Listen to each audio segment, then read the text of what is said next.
identitas lama atau sudut pandang sebenarnya ya, sudut pandang.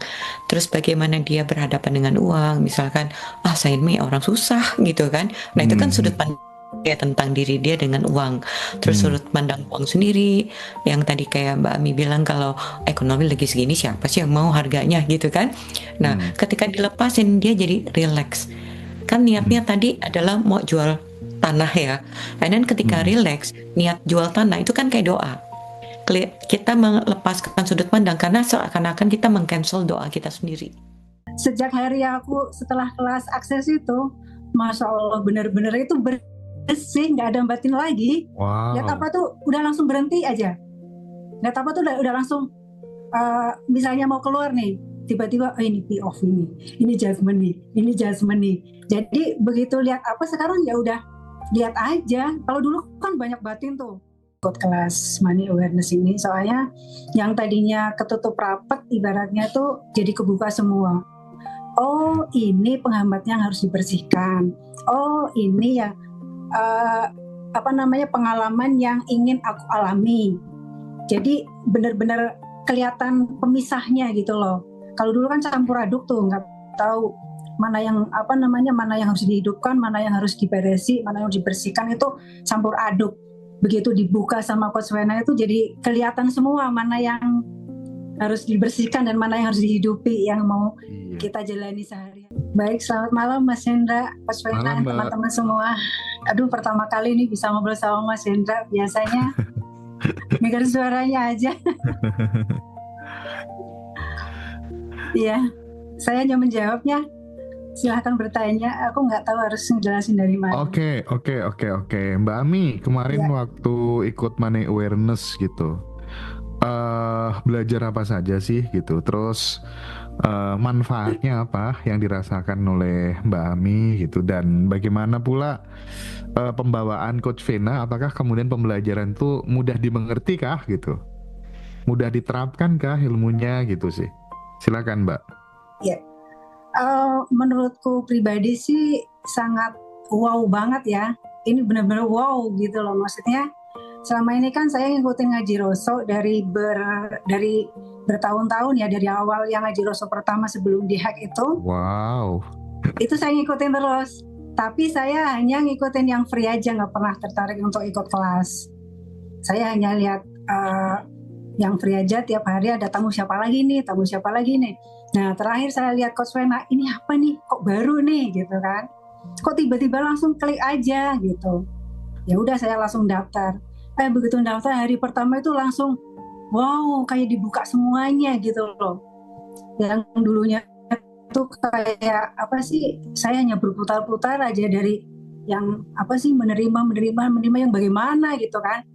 Nah begitu hari pertama itu langsung dibuka semua, ternyata semuanya itu hanya POV yang selama ini aku hidup di dalamnya gitu loh.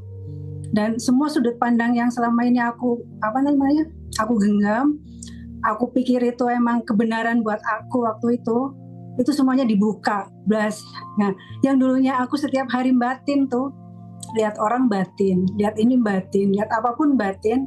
Sejak hari aku setelah kelas akses itu, Masya Allah benar-benar itu bersih, nggak ada batin lagi. Wow. Lihat apa tuh udah langsung berhenti aja. Lihat apa tuh udah langsung misalnya mau keluar nih, tiba-tiba ini POV nih, ini judgment nih. Jadi begitu lihat apa sekarang ya udah lihat aja. Kalau dulu kan banyak batin tuh, orang kok begini amat sih, ini kok begini amat sih. Pokoknya terlalu banyak batin deh kalau lihat apapun. Oke. Mbak Ami, sorry aku potong. Berarti sesuatu yang menyadarkan Mbak Ami adalah ketika kemudian Coach Vena memberikan suatu pelajaran bahwa judgment itu justru yang kemudian membuat kita nggak maju-maju. Terus kemudian Mbak Ami mulai aware dan menerapkannya dalam laku sehari-hari gitu kah? Yes, itu penghambat paling utama itu benar-benar ya judgment dan POV aku yang nggak pernah aku sadarin selama ini. Nggak tahu kalau sebenarnya itu tuh penghambat hidup aku gitu loh. Selama ini gimana? Contoh judgment yang dilakukan Mbak Ami yang paling mudah dipahami teman-teman apa?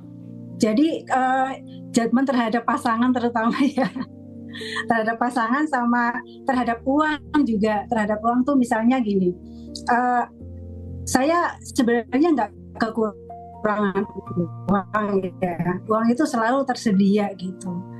Tapi di pikiranku tuh selalu berhitung untung rugi gitu. Kalau ngeluarin ini aku dapat apa ya?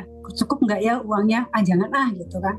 Terus begitu ikut kelasnya Coach Wena itu ngeluarin uang ya dengan senang hati aja, kayak ngalir gitu aja.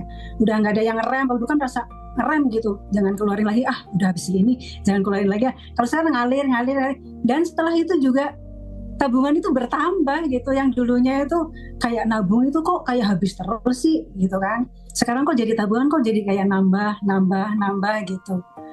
Terus yang gongnya lagi, saya kan ngiklanin itu tuh tanah di Tambun. Itu udah setahun lebih mungkin ya.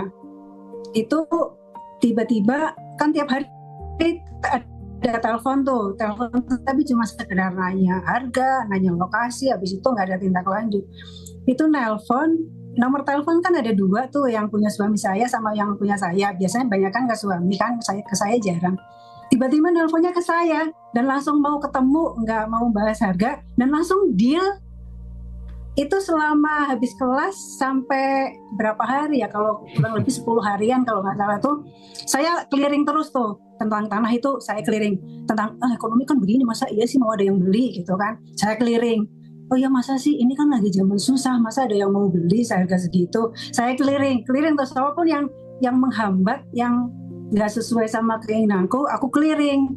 Pokoknya sejak ikut Coach Wena itu enak banget deh penjelasannya.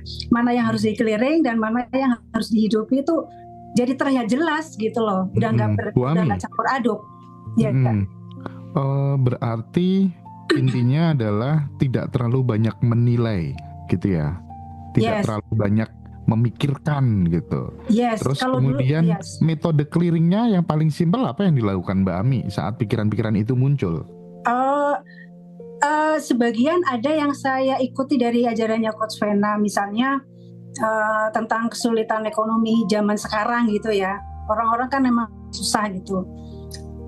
Saya langsung gini, setiap pagi itu kadang-kadang saya clearing dulu hari ini nih, misalnya semua POV, judgement, prasangka, praduga, kepercayaan, keyakinan yang selama ini saya pegang, saya genggam erat, yang menghambat saya batalkan, saya bersedia dibatalkan, dihancurkan, dan tidak diciptakan lagi.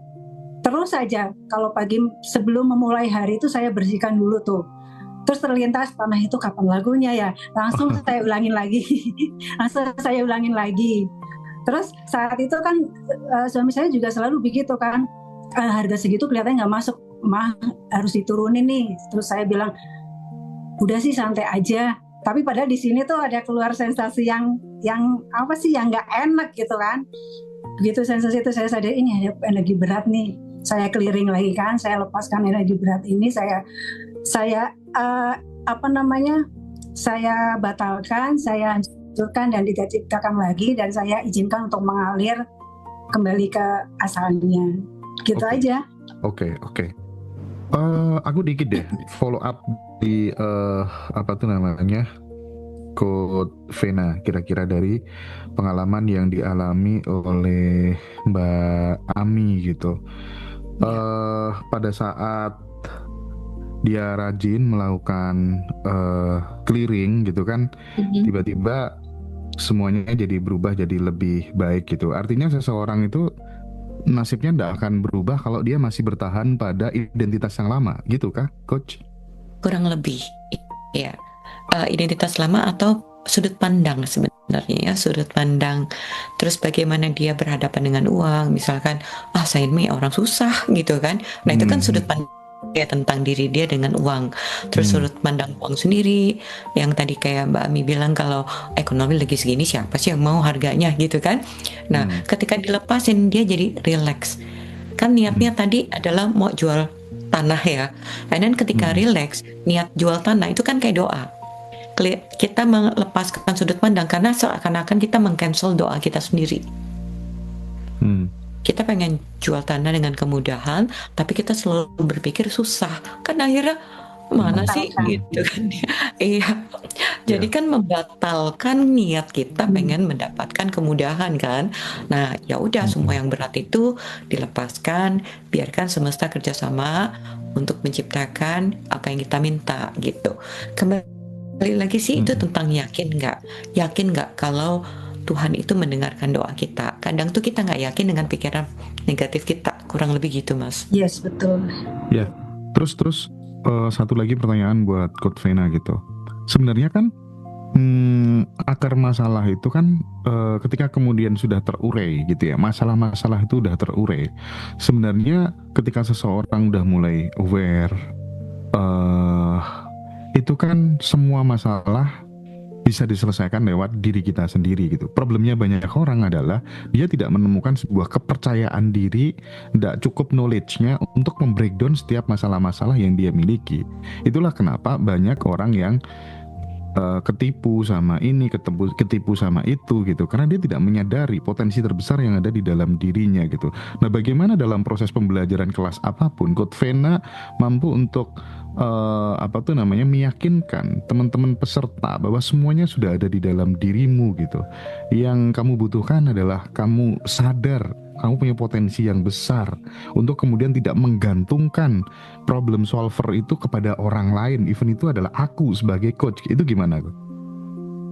Yes, makanya dikasih toolsnya atau tekniknya, dan biasanya kita relax. Kebanyakan ketika ditanya orang mau mengakses ke pikiran. Kita semua menggunakan pikiran Mas. Kalau ditanya apa sih yang kamu suka dengan ketipu, otak langsung jawab nggak ada, saya nggak mau.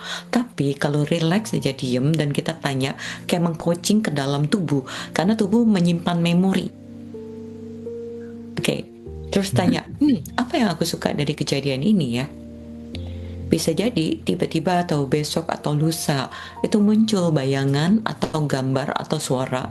Mungkin ketika masih kecil kita diabaikan, sehingga dengan ketipu kita mendapatkan perhatian. Mungkin bisa itu.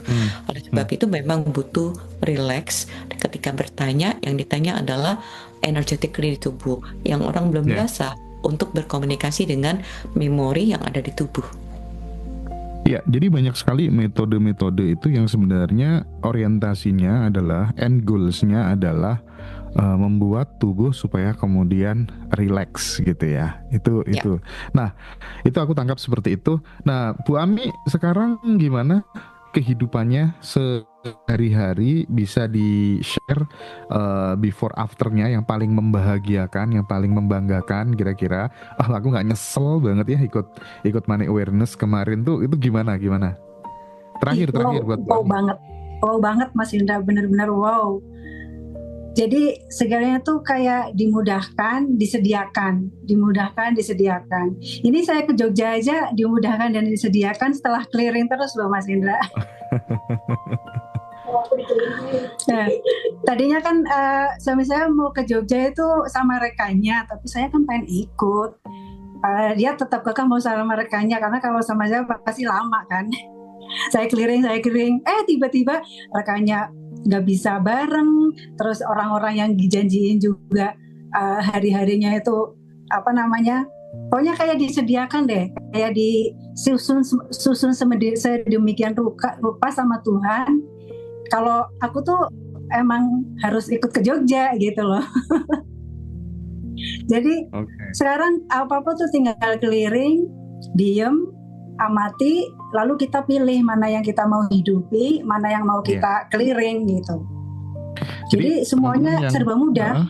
Pesan Bu Ami buat teman-teman yang belum terhubung di acara atau di kelas money awareness, apa dong yang masih punya hambatan masalah yang mungkin sama dengan yang dialami sama Bu Ami? Menurut aku sih recommended banget ya buat ikut kelas money awareness ini, soalnya yang tadinya ketutup rapat ibaratnya tuh jadi kebuka semua. Oh, ini penghambatnya yang harus dibersihkan. Oh, ini yang pengalaman yang ingin aku alami. Jadi benar-benar kelihatan pemisahnya gitu loh. Kalau dulu kan campur aduk tuh, nggak tahu mana yang mana yang harus dihidupkan, mana yang harus diberesi, mana yang harus dibersihkan, itu campur aduk. Begitu dibuka sama Coach Vena itu jadi kelihatan semua mana yang harus dibersihkan dan mana yang harus